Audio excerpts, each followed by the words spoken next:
तो फ्रेंड्स अब हम इस चैप्टर में डिस्कस करेंगे लूप्स। तो सबसे पहले हम जो लूप डिस्कस करेंगे वो है व्हाइल लूप। तो व्हाइल लूप के लिए हम सबसे पहले सिंटैक्स जो होता है वो होता है व्हाइल, उसके बाद हमारी कंडीशन और कर्ली ब्रैकेट्स। तो अब यहाँ पे जो भी हम यहाँ पे पैरामीटर पास करेंगे, ये कंडीशन जब तक ट्रू होगी तब तक इस कर्ली ब्रैकेट्स के अंदर जो भी वैल्यू होगी वो एग्जीक्यूट होती रहेगी। तो इसमें हम सबसे पहले देंगे कोई वैल्यू, जैसे a is less than equal to 10, और अब हम इसको पहले इनिशिएट भी करना पड़ेगा हमको। तो a is equal to initially हम 0 लेते हैं, तो इसमें a की वैल्यू 0 है और जब तक a की value less than equal to 10 है तब तक ये लूप एग्जीक्यूट होगा, और जब ये वैल्यू फॉल्स हो जाएगी तो ये सिंपली बाहर चल जाएगा। तो हम इसके लिए सिंपली इको करेंगे a की वैल्यू, और हम इसको ढंग से देखने के लिए इसको कंकैटिनेट करेंगे विद हम अपने कॉमा के साथ, और उसके बाद क्लोज करते हैं इसको। और इसमें जो मेन पार्ट होता है वो होता है इंक्रीमेंट करने का। तो अब हम पहले इसको चेक करते हैं, 0 1 2 3 4 5 6 7 8 9 10। तो इस केस में जब हमारी वैल्यू 0 थी तभी लूप चला, क्योंकि वो 10 से लेस थी। तो जब इसकी वैल्यू 10 पे पहुंची तो 10 is less than equal to 10, तो ये एक और बार चला, और उसके बाद इंक्रीमेंट होके a की वैल्यू 11 होगी। फिर जब ये लूप ऊपर आया तो 11 is not less than equal to 10, तो ये फॉल्स हो गई कंडीशन, तो ये इसके बाहर आ गया।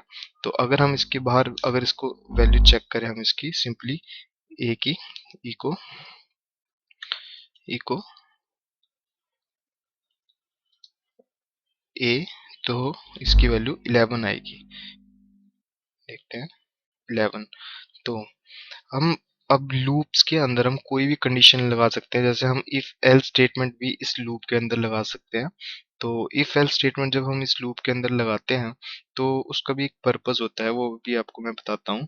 लेकिन आप अगर चाहें, अगर आपकी कोई एप्लीकेशन है उसकी रिक्वायरमेंट है कि यहाँ पे आपको फॉर लूप लगाना पड़ रहा है, तो आप वो भी कर सकते हैं। आप किसी भी लूप के अंदर कोई भी वैल्यू डाल सकते हैं। तो आप सबसे पहले यहाँ पे देखिए, हम इफ कंडीशन लगाएंगे। इफ कंडीशन में हमने सिंपली यहाँ पे वैल्यू पास करनी है, like if a is equal to 5 then echo simply 5। तो यहाँ पे हमने सिंपली 5 प्रिंट करना है, और उसके बाद जब ये वैल्यू 5 होती है उसके बाद हम यहाँ पे एल्स लगाएंगे, एल्स, और हमने यहाँ पे इको करना है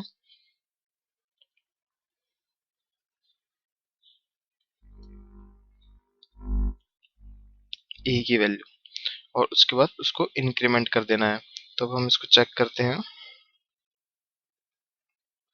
आप देख सकते हैं यहाँ पे 5 आ गया, क्योंकि यहाँ पे जब हमारा if a is equal to 5 है तो ये 5 प्रिंट करेगा, नहीं तो ये नॉर्मल वैल्यू डिस्प्ले करता रहेगा।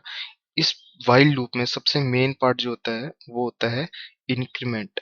इसको अगर हम इंक्रीमेंट अगर ये यहाँ पे नहीं हो तो इन्फिनाइट लूप बन जाएगा, और उस केस में हमारा जो प्रोसेसर होगा उसमें टू वैल्यू बहुत ज़्यादा वैल्यू चल जाएंगी और वो हैंग कर जाएगा।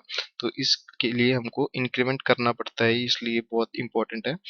तो ये था सिंपल हमारा वाइल लूप, और अब हम इसके बाद देखेंगे फॉर लूप।